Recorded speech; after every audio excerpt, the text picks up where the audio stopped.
नमस्कार दोस्तों, आइए जानते हैं उत्तर प्रदेश की दिन भर की ताजा और बड़ी खबरें। वही आपने अभी तक वीडियो को लाइक और चैनल को सब्सक्राइब नहीं किया तो फटाफट से कर लीजिए। आज की पहली खबर, महाकुंभ मेला बना नो व्हीकल जोन, वीवीआईपी पास कैंसिल। 4 फरवरी तक शहर में वाहनों की एंट्री रोकी। प्रयागराज महाकुंभ में संगम तट पर भगदड़ और मौतों के बाद 5 बड़े बदलाव किए गए हैं। पूरे मेला क्षेत्र को नो व्हीकल जोन घोषित कर दिया गया है। सभी व्हीकल पास रद्द कर दिए गए हैं, यानी मेले में एक भी गाड़ी नहीं चलेगी। रास्ते को वन वे कर दिया गया है। एक रास्ते से आए श्रद्धालुओं को स्नान के बाद दूसरे रास्ते से भेजा जा रहा है। बुधवार सुबह प्रयागराज से सटे जिलों से आने वाले वाहनों को जिले की सीमा पर रोक दिया गया। शाम 5 बजे के बाद बीच बीच में एंट्री दी गई है। शहर में 4 पहिया वाहनों की एंट्री पर रोक लगा दी गई है। मेला क्षेत्र में यह व्यवस्था 4 फरवरी तक लागू रहेगी। सीएम योगी का बड़ा ऐलान, महाकुंभ यात्रियों पर रोक। रायबरेली, लखनऊ, प्रयागराज की सभी सीमाएं सील। मौनी अमावस्या के अवसर पर प्रयागराज में होने वाली महाकुंभ स्नान के लिए भारी संख्या में श्रद्धालुओं की उमड़ी भीड़ के कारण रायबरेली में लखनऊ प्रयागराज नेशनल हाईवे को ब्लॉक कर दिया गया है। प्रशासन ने यह कदम श्रद्धालुओं के सुरक्षा और भीड़ नियंत्रण को ध्यान में रखते हुए उठाया है। प्रशासन ने 12 होल्डिंग एरिया बनाए हैं, जहां श्रद्धालुओं के लिए जरूरी सुविधाएं उपलब्ध कराई गई हैं। ये होल्डिंग एरिया रायबरेली सीमा से लेकर प्रयागराज के बॉर्डर तक फैले हुए हैं। इन क्षेत्रों में श्रद्धालुओं को आराम करने के लिए बैठने की जगह, पानी और अन्य आवश्यक सुविधाएं प्रदान की जा रही हैं। अब चालान से नहीं बच सकेंगे ट्रैफिक नियम तोड़ने वाले चालक। आधार से लिंक होंगे वाहनों के आरसी और डीएल। ट्रैफिक नियम तोड़ने वालों के लिए अपना मोबाइल नंबर या पता बदलकर जुर्माने से बचने के दिन खत्म होने वाले हैं, क्योंकि जल्द ही वाहन पंजीकरण और ड्राइविंग लाइसेंस को आधार से लिंक कराने की तैयारी है। सड़क परिवहन मंत्रालय वाहन मालिकों और ड्राइविंग लाइसेंस धारकों के लिए अपना आधार से लिंक्ड एड्रेस, मोबाइल नंबर और अन्य विवरण अपडेट करना अनिवार्य करने के लिए एक नया नियम लाने पर विचार कर रहा है। यानी अगर आपके पास कार, बाइक या कोई भी मोटर वाहन है तो सरकार जल्द ही आपसे अपने एड्रेस डिटेल अपडेट करने और उन्हें आधार से लिंक करने के लिए कह सकती है। इससे चालान कटने पर वाहन मालिक और चालक का पता आसानी से मिल जाएगा। गोरखपुर में महिला पशुपालकों को मिलेगा कैटल लोन। दुग्ध उत्पादन बढ़ाने की नई पहल। गोरखपुर मंडल में ग्रामीण महिलाओं को आर्थिक रूप से सशक्त बनाने के लिए श्री बाबा गोरखनाथ कृपा मिल्क प्रोड्यूसर ऑर्गेनाइजेशन ने इंडियन बैंक के साथ समझौता किया है। इस एमओयू के तहत संगठन की महिला शेयर होल्डर्स को कैटल लोन दिलाया जाएगा, जिससे वे अधिक दुधारू पशु खरीद सकें और दूध उत्पादन बढ़ा सकें। योजना की शुरुआत कालिंदी देवी को 2 लाख रुपए के कैटल लोन से कर दी गई है। यह संगठन गोरखपुर, महाराजगंज, देवरिया और कुशीनगर की ग्रामीण महिलाओं को आत्मनिर्भर बनाने के लिए कार्य कर रहा है। ग्रामीण क्षेत्र में कई महिलाएं परंपरागत रूप से पशुपालन कर रही हैं, लेकिन पूंजी की कमी के कारण वे इसे बड़े स्तर पर नहीं कर पाती। इस नई पहल के तहत महिला पशुपालकों को बैंक से आसान शर्तों पर कैटल लोन उपलब्ध कराया जाएगा, जिससे वे अधिक पशु खरीद सकें और अपनी आमदनी बढ़ा सकें। सीएम योगी की हाई लेवल मीटिंग, प्रशासन में मचा हड़कंप। उत्तर प्रदेश के मुख्यमंत्री योगी आदित्यनाथ ने 5 कालिदास मार्ग स्थित अपने सरकारी आवास पर एक आपातकालीन उच्च स्तरीय बैठक बुलाई है। इस बैठक में शासन और प्रशासन के शीर्ष अधिकारी मौजूद हैं। बैठक का मुख्य उद्देश्य मौजूदा परिस्थितियों की समीक्षा करना और आगे की रणनीति तैयार करना है। सूत्रों के मुताबिक इस बैठक के बाद कुछ अधिकारियों पर कार्रवाई की तलवार लटक सकती है। मुख्यमंत्री की सख्ती को देखते हुए कई शीर्ष अधिकारियों को मौके पर भेजने की योजना बनाई जा रही है। भगवान के दूत बनकर आए यूपी पुलिस के जवान। महाकुंभ में मौनी अमावस्या के अमृत स्नान पर प्रयागराज के संगम तट पर मध्य रात्रि से ही करोड़ों की संख्या में श्रद्धालु पहुंच रहे थे। यही नहीं, बड़ी संख्या में एक दिन पहले से ही श्रद्धालु संगम तट पर डटे हुए थे। इससे घाटों पर भीड़ बेकाबू हो गई थी। प्रत्यक्षदर्शियों का कहना है कि भीड़ के दबाव के चलते भगदड़ जैसी स्थिति बन गई थी, लेकिन पुलिस प्रशासन ने घटना के बाद जिस तेजी से हालातों को प्रभावी ढंग से नियंत्रित किया, वह वाकई यूपी की पुलिस फोर्स के प्रोफेशनलिज्म को दर्शा रहा है। यूपी पुलिस के जवानों के क्विक रिस्पांस की वजह से बहुत बड़ा हादसा सीमित कर दिया गया। हादसे में फंसे प्रत्यक्षदर्शी का कहना है कि पुलिस के जवान हम लोगों के लिए भगवान के दूत बनकर आए, नहीं तो बड़ी संख्या में जाने जा सकती थी।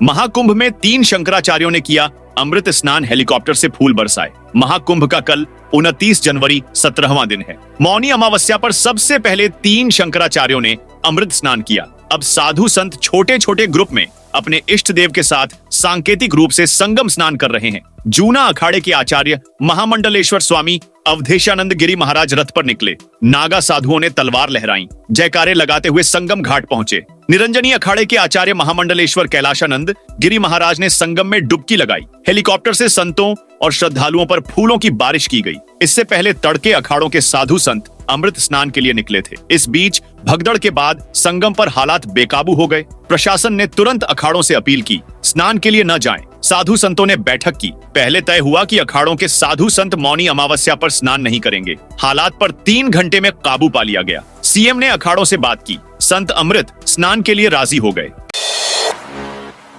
प्रयागराज महाकुंभ में संगम तट मंगलवार और बुधवार की आधी रात को हुई भगदड़ में 35 से 40 लोग की जान चली गई है। हादसे के 17 घंटे बाद उत्तर प्रदेश सरकार ने 30 लोगों की जान जाने की पुष्टि की। शाम 6:30 पर मेला अधिकारी विजय किरण आनंद और डीआईजी वैभव कृष्णा ने 3 मिनट की प्रेस कॉन्फ्रेंस की। डीआईजी वैभव कृष्ण ने कहा, भगदड़ में 30 श्रद्धालुओं की जान गई है, वही 60 लोग घायल हैं। 25 शवों की पहचान कर ली गई है। उन्होंने कहा कि भगदड़ में मरने वालों में यूपी के सबसे ज्यादा 19, कर्नाटक के 4, गुजरात और असम के 1-1 श्रद्धालु जान गई है। उन्होंने कहा, घाट पर कुछ बैरिकेड्स टूट गए थे, जिसकी वजह से कुछ लोग जमीन पर सो रहे कुछ श्रद्धालुओं पर चढ़ गए। इसके बाद अफरा तफरी मच गई। उन्होंने बताया कि मेले में कोई वीआईपी प्रोटोकॉल नहीं होगा। यूपी पुलिस का सिपाही 10,000 रिश्वत लेते गिरफ्तार। एंटी करप्शन की टीम ने बुधवार को समझौता करने के लिए 10,000 रुपए की डिमांड करने वाले सिपाही को रिश्वत लेते हुए रंगे हाथ गिरफ्तार किया है। आरोपी सिपाही बदायूं के सिविल लाइन थाने में तैनात हैं। बदायूं के सिविल लाइन क्षेत्र के रहने वाले शादाब और विलाल उद्दीन का जमीन के रुपए लेन देन का विवाद चल रहा है। इसमें विलाल उद्दीन ने शादाब के पिता पर नवादा पुलिस चौकी में तहरीर दी थी। इसके बाद लखीमपुर खीरी के थाना ईशा ग्राम रायपुर निवासी सिपाही मनोज भार्गव पुत्र रामशरण भार्गव ने पीड़ित से समझौता कराने और तहरीर को खत्म करने के लिए 10,000 रुपए मांगे थे। बदलने जा रहा यूपी का मौसम के इस इलाके में होगी 5 दिनों तक बारिश। यूपी समेत उत्तर भारत में एक बार फिर से तापमान गिर गया है और थोड़ी ठंड वापस आ गई है। दिन के समय जहां धूप निकल रही थी तो अब बादल छाए हुए हैं और ठंड भी बढ़ गई है। मौसम विभाग ने बुधवार को बताया है कि उत्तर भारत के पहाड़ी राज्यों में 4 फरवरी तक और उत्तर पश्चिम भारत के मैदानी इलाकों में 31 जनवरी से 4 फरवरी यानी कि 5 दिनों तक बारिश होगी। यूपी के पश्चिमी इलाकों में मौसम का मिजाज बदलेगा और 31 जनवरी से 4 फरवरी तक बरसात होने वाली है। पिछले 24 घंटे में हिमाचल प्रदेश में शीतलहर की स्थिति रही, जबकि उत्तर प्रदेश, बिहार, तटीय ओडिशा, मेघालय में घने से बहुत घना कोहरा छाया रहा। कांग्रेसियों ने महाकुंभ भगदड़ के मृतकों को दी श्रद्धांजलि। मौनी अमावस्या के अवसर पर प्रयागराज महाकुंभ में हुए भगदड़ को लेकर गोंडा में कांग्रेस पार्टी के कार्यकर्ताओं ने दूख हरणनाथ मंदिर में प्रार्थना सभा का आयोजन किया। कांग्रेसियों ने हादसे में मृत श्रद्धालुओं को श्रद्धांजलि अर्पित किया। वहीं घायलों के शीघ्र स्वास्थ्य लाभ के लिए भगवान भोलेनाथ से प्रार्थना की। कांग्रेसियों ने भगवान भोलेनाथ से प्रार्थना किया है कि जो अति गंभीर रूप से घायल हैं वह जल्द ही ठीक हो जाए। निवर्तमान जिलाध्यक्ष प्रमोद मिश्रा ने बताया कि उत्तर प्रदेश कांग्रेस कमेटी के अध्यक्ष अजय राय के निर्देश पर यह प्रार्थना सभा आयोजित की गई। मथुरा में 32 लाख की 410 पेटी अवैध शराब जब्त। मथुरा में पुलिस और आबकारी विभाग की संयुक्त कार्रवाई में पंजाब से बिहार जा रही भारी मात्रा में अवैध शराब पकड़ी गई है। गोवर्धन थाना पुलिस ने नहर बम्बा बाईपास मोहम्मदपुर के पास से एक कैंटर में छिपाकर ले जाई जा रही करीब 32 लाख रुपए की अवैध शराब जब्त की है। थाना प्रभारी निरीक्षक विनोद बाबू मिश्रा के अनुसार सोमवार रात को मिली सूचना के आधार पर उप निरीक्षक यशपाल सिंह के नेतृत्व में पुलिस टीम ने नाकाबंदी की। नाकाबंदी देखकर कैंटर चालक वाहन को दूर खड़ा कर फरार हो गया। जब्त किए गए कैंटर से शराब की 410 पेटियां बरामद हुई हैं। राशन वितरण में गड़बड़ी और धमकी का आरोप। सीतापुर के सांता विकासखंड के बजही गांव में राशन वितरण व्यवस्था को लेकर गंभीर आरोप सामने आए हैं। आधा दर्जन से अधिक ग्रामीणों ने जिलाधिकारी को शिकायती पत्र सौंपकर कोटेदार साजिद अली पर गंभीर आरोप लगाए हैं। ग्रामीणों का आरोप है कि कोटेदार न केवल राशन वितरण में अनियमितता करता है बल्कि लोगों को धमकी भी देता है। शिकायतकर्ताओं में हरिलाल, वीरेंद्र, तारीख, ईश्वर चंद्र, अमानुल्लाह, ज्ञानमती और अजीम शामिल हैं। उन्होंने 12 बिंदुओं वाला शिकायती पत्र डीएम को सौंपा है।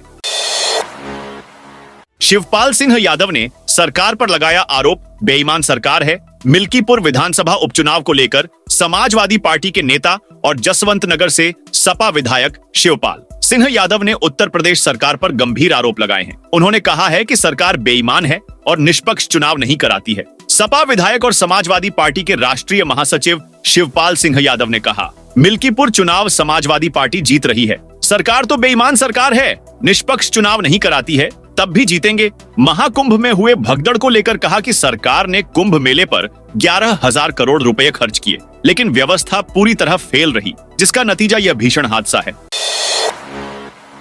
बिना हेलमेट धड़ल्ले से दिया जा रहा पेट्रोल, 70 वाहनों के काटे गए चालान। रोक के बावजूद कानपुर में स्थित पेट्रोल पंपों पर धड़ल्ले से बिना हेलमेट भी बाइक और स्कूटी सवारों को पेट्रोल दिया जा रहा है। नियमों का पालन कराने के लिए दूसरे दिन आरटीओ और आपूर्ति विभाग की ज्वाइंट टीमों ने बुधवार को भी अभियान चलाया। इस दौरान 70 दोपहियों वाहनों के चालान किए गए। आपूर्ति विभाग के डीएसओ राकेश कुमार ने बताया कि शहर के अनवरगंज, सरसौल, नरवल, घाटमपुर, मकड़ीखेड़ा, कल्याणपुर, हमीरपुर, बारादेवी, अफीम कोठी समेत 35 पेट्रोल पंपों पर जागरूकता अभियान भी चलाया गया। अभियान के दौरान 70 के चालान काटे गए और 227 को जागरूक किया गया।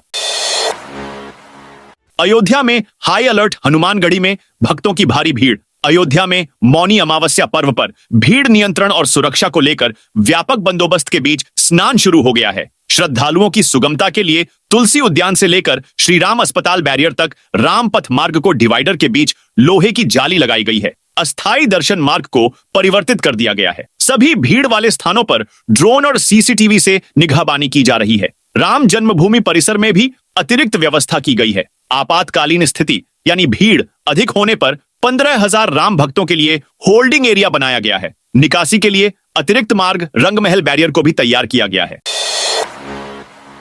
यूपी में भवन निर्माण के लिए इंपैक्ट ऑफ परमिट फीस वसूलने का रास्ता साफ हो गया। भवन निर्माण के लिए विकास प्राधिकरणों द्वारा भवन परमिट, विकास परमिट, निरीक्षण, इंपैक्ट फीस आदि को अब फिर से वसूला जा सकेगा। शासनादेश के तहत फीस वसूलने पर सर्वोच्च अदालत द्वारा रोक लगाए जाने पर राज्य सरकार ने उत्तर प्रदेश नगर योजना और विकास अधिनियम के तहत नए सिरे से नियमावली बनाकर फीस वसूलने का रास्ता साफ कर दिया है। हालांकि सरकार ने सभी तरह की फीस की दरें यथावत ही रखी है। 1 हेक्टेयर भूमि पर जहां 10,000 रुपए विकास परमिट फीस देनी होगी, वहीं न्यूनतम 5 रुपए प्रति वर्ग मीटर भवन परमिट फीस वसूली जाएगी। फीस से होने वाली कमाई से विकास प्राधिकरण शहर में अवस्थापना संबंधी विकास के कार्य करा सकेंगे।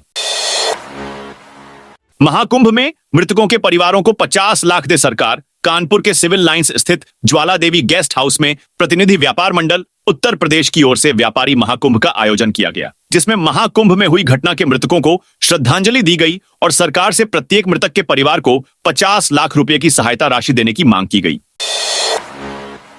बरेलवी उलेमा ने किया जेपीसी कमेटी का समर्थन। ऑल इंडिया मुस्लिम जमात के राष्ट्रीय अध्यक्ष मौलाना मुफ्ती शहाबुद्दीन रजवी ने जारी की अपने एक बयान में वक्फ संशोधन बिल के लिए गठित की जेपीसी कमेटी का समर्थन किया है। उन्होंने कहा कि जेपीसी कमेटी ने रिपोर्ट तैयार कर ली है, अब रिपोर्ट को सदन में पेश किया जाएगा, जिसका मैं खुलकर समर्थन करता हूं।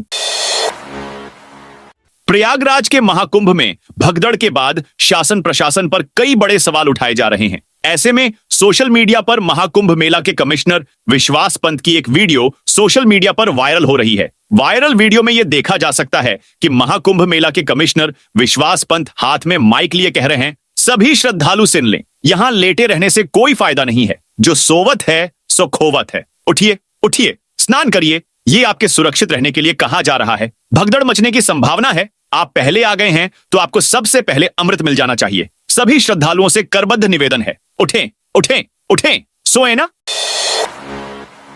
महाकुंभ जाने वाली कोई भी ट्रेन रद्द नहीं, आज आस्था का सैलाब उमड़ा है। श्रद्धालु रेला संगम स्नान के लिए पहुंच रहा है। भगदड़ के बाद पूर्वोत्तर रेलवे का अपडेट आया है। पूर्वोत्तर रेलवे ने कहा है कि प्रयागराज जा रही किसी भी ट्रेन को कैंसिल नहीं किया गया है। पूर्वोत्तर रेलवे गोरखपुर के सीपीआरओ पंकज कुमार सिंह ने जानकारी दी है कि पूर्वोत्तर रेलवे की सभी ट्रेनें प्रयागराज के लिए चल रही हैं। कोई भी ट्रेन रद्द नहीं की गई है। महाकुंभ में आए श्रद्धालुओं की सुविधा और सुरक्षित वापसी के लिए रेलवे ने विशेष इंतजाम किए हैं। रेलवे प्रशासन यात्रियों की सुरक्षा और सुचारू यात्रा सुनिश्चित करने के लिए पूरी तरह अलर्ट है। श्रद्धालुओं को किसी भी असुविधा से बचाने के लिए अतिरिक्त सहायता दल तैनात किए गए हैं। लखनऊ में टाटा मोटर्स कैंपस ड्राइव का दूसरा दिन, जॉब ऑफर को लेकर स्टूडेंट्स में जबरदस्त रुझान। लखनऊ के राजकीय पॉलिटेक्निक में बुधवार को टाटा मोटर्स के कैंपस ड्राइव के दूसरे दिन भी स्टूडेंट्स की जबरदस्त भीड़ उमड़ी। इनमें बड़ी संख्या फीमेल स्टूडेंट्स की भी रही। जॉब के साथ बीटेक की डिग्री हासिल करने को लेकर स्टूडेंट्स में जबरदस्त रुझान दिखा। सुबह करीब 9 बजे से शुरू हुए इंटरव्यू शाम 5 बजे तक जारी रहे। हालांकि कुछ स्टूडेंट्स इंटरव्यू के दौरान पूछे जाने वाले सवालों में असहज भी होते दिखे। बड़ी बात यह रही कि प्रदेश भर के कई जिलों से स्टूडेंट्स इस कैंपस ड्राइव में भाग लेने पहुंचे थे। प्रयागराज बॉर्डर के 8 जिलों में 2 लाख वाहन रोके। महाकुंभ में भगदड़ के बाद प्रशासन ने प्रयागराज आ रहे श्रद्धालुओं को बॉर्डर के जिलों में ही रोक दिया। भीड़ को नियंत्रित करने के लिए स्पेशल ट्रेनें जहां पहुंची थीं, वहीं अगले आदेश तक के लिए रोक दी गईं। इससे 8 जिलों में हाईवे पर 2 लाख से ज्यादा वाहनों का पहिया थम गया। इतना ही नहीं, इन जिलों में प्रयागराज जाने वाली बसों को बस स्टैंड पर ही रोक दिया गया। बॉर्डर पर वाहन रोके जाने से वाराणसी में 20 किलोमीटर लंबा जाम लग गया है। सुबह 3:30 बजे गाड़ियां जहां की तहां खड़ी हैं। अन्य जिलों में भी हालात कुछ ऐसे ही हैं। अवैध हथियार फैक्ट्री का भंडाफोड़। उत्तर प्रदेश के मैनपुरी जिले में पुलिस ने एक बड़ी कार्रवाई करते हुए अवैध हथियार बनाने की फैक्ट्री का भंडाफोड़ किया है। भोगांव थाना क्षेत्र में मुखबिर की सूचना पर की गई इस कार्रवाई में पुलिस ने 2 लोगों को गिरफ्तार किया है। अपर पुलिस अधीक्षक राहुल मिठास के अनुसार नगलापति में एक बंद गोदाम के पीछे झाड़ियों में यह अवैध फैक्ट्री चल रही थी। पुलिस ने घेराबंदी कर योगेंद्र और टिंकू जवाहरलाल को मौके पर ही दबोच लिया। छापेमारी में पुलिस ने बड़ी मात्रा में हथियार और उनके निर्माण में प्रयोग होने वाले उपकरण बरामद किए हैं। डिंपल यादव आज अयोध्या में करेंगी रोड शो। अयोध्या की मिल्कीपुर विधानसभा सीट पर हो रहे उपचुनाव में समाजवादी पार्टी ने अपनी स्टार प्रचारक और सांसद डिंपल यादव को मैदान में उतारा है। डिंपल यादव कल सुबह 10 बजे अयोध्या एयरपोर्ट पहुंचेंगी, जहां समाजवादी पार्टी के कार्यकर्ता उनका भव्य स्वागत करेंगे। सपा जिला अध्यक्ष पारसनाथ यादव के अनुसार डिंपल यादव मिल्कीपुर से कुमारगंज तक रोड शो करेंगी। रोड शो में सपा की अन्य महिला नेता, स्टार प्रचारक इकरा हसन, रागिनी सोनकर और प्रिया सरोज भी शामिल होंगी। बहराइच पीओएस मशीन से ही होगी खाद की बिक्री। बहराइच में उर्वरकों की कालाबाजारी और जमाखोरी पर प्रशासन ने सख्त रुख अपनाया है। जिलाधिकारी मोनिका रानी ने सभी उर्वरक विक्रेताओं को कड़ी चेतावनी दी है। उन्होंने स्पष्ट किया कि फुटकर विक्रेता, सहकारी समितियां, इफ्को किसान सेवा केंद्र, agri junction one stop shop और थोक विक्रेताओं को नियमों का पालन करना होगा। आगरा में 2-3 फरवरी को बारिश का अलर्ट। आगरा में मौसम का उतार चढ़ाव जारी है। तेज धूप निकलने के बाद न्यूनतम तापमान में एक बार फिर बढ़ोतरी हुई है। वहीं मौसम विभाग ने 2 और 3 फरवरी को बारिश को लेकर अलर्ट जारी किया है। पिछले कई दिनों से आगरा में तेज धूप निकल रही है। इसकी वजह से दिन में हल्की गर्मी का एहसास होने लगा है। सुबह शाम जरूर ठंड है, हालांकि लोगों के शरीर पर गर्म कपड़ों की संख्या काफी कम हो गई है। बुधवार सुबह न्यूनतम तापमान 8.3 डिग्री सेल्सियस रहा, जबकि मंगलवार को न्यूनतम तापमान 7.1 डिग्री सेल्सियस था। इससे पहले सोमवार को 7.4 और रविवार को 7.3 डिग्री सेल्सियस रहा। कानपुर में विकास कार्यों में नहीं चलेगा। फर्जीवाड़ा मौके पर इंजीनियरों को खिंचवानी होगी फोटो। कानपुर नगर निगम में विकास कार्यों में फर्जीवाड़ा रोकने के लिए नगर आयुक्त सुधीर कुमार ने सख्त आदेश जारी किए हैं। विकास कार्यों में धांधली को रोकने के लिए नगर आयुक्त ने जेई से लेकर चीफ इंजीनियर तक की जिम्मेदारी तय की है। नगर आयुक्त ने बताया कि अब जोन में तैनात junior engineer, zonal engineer, chief engineer को मौके पर जाकर निरीक्षण करना होगा और एस्टीमेट फाइल में जीपीएस फोटोग्राफ भी लगाना होगा। फर्जीवाड़ा होने पर उनकी ही जिम्मेदारी तय की जाएगी। उत्तर प्रदेश कर विभाग में बड़ा फेरबदल। प्रदेश सरकार ने राज्य कर विभाग के 26 सहायक आयुक्त के स्थानांतरण मंगलवार देर रात कर दिए। कई संबद्ध और स्थानांतरित चल रहे सहायक आयुक्तों को भी नई तैनाती मिली है। बलिया के स्थानांतरणाधीन सहायक आयुक्त अमित त्यागी को फर्रुखाबाद सचल दल इकाई, गाजियाबाद सर्वोच्च न्यायालय कार्य में तैनात विकास विक्रम सिंह को भरथना, राज्य कर मुख्यालय में तैनात प्रवीण वर्मा को बिजनौर, समीर कुमार श्रीवास्तव को मुजफ्फरनगर से हाथरस भेजा गया है। लखनऊ का एक युवक जिनके पास पैसा नहीं, उनको भी फ्री महाकुंभ में स्नान करवाने का काम कर रहा है। लखनऊ में मोहनलालगंज के दक्षिणा शेषपुर में रहने वाले 42 वर्षीय संदीप द्विवेदी चर्चा में हैं। लखनऊ व रायबरेली जिले के गांव में रहने वाले आर्थिक रूप से कमजोर लोगों को मुफ्त महाकुंभ में स्नान करवाने का काम कर रहे हैं। जिनके पास पैसा नहीं, उनको भी प्रयागराज भेज दे रहे हैं। 18 जनवरी से अब तक दोनों जिलों के 20 गांव से 600 लोगों को बस से महाकुंभ प्रयागराज भेज चुके हैं। जिन लोगों को महाकुंभ भेजा जा रहा है, उन्हें मुफ्त बस से आने ले जाने के साथ खाने पीने व शिविर में रहने की व्यवस्था की जा रही है। साथ ही शिविर में आंखों की मुफ्त जांच कर निशुल्क चश्मा भी देने का काम कर रहे हैं। भगदड़ पर बोले अखिलेश यादव, महाकुंभ का प्रबंधन तत्काल सेना को सौंपे। महाकुंभ की व्यवस्थाओं पर लगातार उंगली उठा रहे समाजवादी पार्टी के अध्यक्ष अखिलेश यादव ने संगम नोच पर मची भगदड़ के बाद बड़ी मांग कर दी है। अखिलेश यादव ने महाकुंभ मेला का प्रबंधन सेना को सौंपने की मांग कर दी है। इसके साथ ही अखिलेश यादव ने मुख्यमंत्री योगी आदित्यनाथ का इस्तीफा भी मांग लिया है। योगी का बिना नाम लिए कहा कि दावों की सच्चाई अब सभी के सामने आ गई है। जो लोग झूठा दावा कर रहे थे उन्हें नैतिक जिम्मेदारी लेते हुए अपना पद त्याग देना चाहिए।